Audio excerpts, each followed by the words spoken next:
ডিম আর একদিকে মাংস। তো এদিকে আমি বসিয়ে দিয়েছি আপনার ডিম আর আলু সিদ্ধ বসিয়ে দিয়েছি, আর এদিকে মাংস নিয়ে নিয়েছি, মাংস ধুয়ে রেখে দিয়েছি, বানাবো মাংস। আর তার সাথে আমি নিয়ে নিয়েছি এদিকে দেখুন আদা রসুন পেঁয়াজ, এগুলোকে এখন রেডি করব। দেখুন আমি এদিকে রান্না করছি, আমার মেয়ে দেখুন কি করছে, কাজ বাড়াচ্ছে। দেখুন যে মশলার প্যাকেট থেকে সব মশলাগুলো এর নিচে ঢালছে। আর এই যে চুপ করে বসে আছে। বল রামকৃষ্ণ সোনাম বলে দে।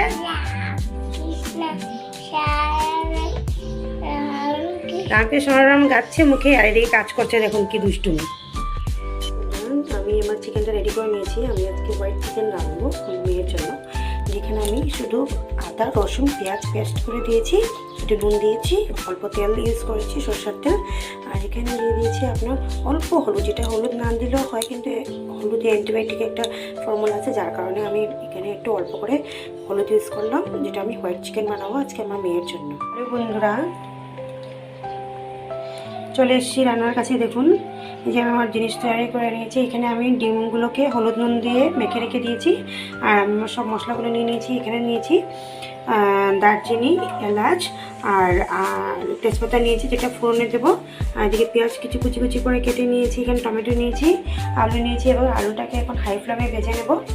আর এদিকে আমি আদা রসুন আর একটু পেঁয়াজকে পেস্ট করেও রেখে দিয়েছি।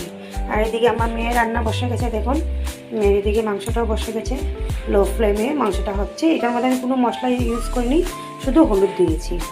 আর আমার ডিম আর আলু দুটোই ভাজা হয়ে গেছে। এবার আমি কড়ার মধ্যে অল্প তেল দিয়েছিলাম, অল্প একটু তেল দিয়েছিলাম।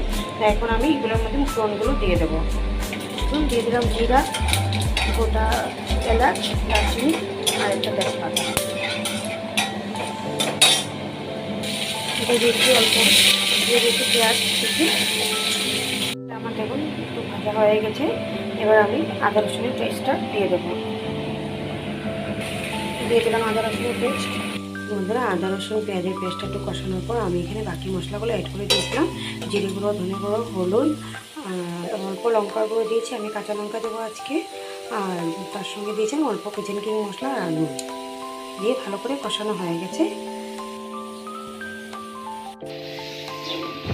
এখন তৈরি হয়ে গেছে আমার ডিমের কষা, আর তার সঙ্গে সাদা মাংস।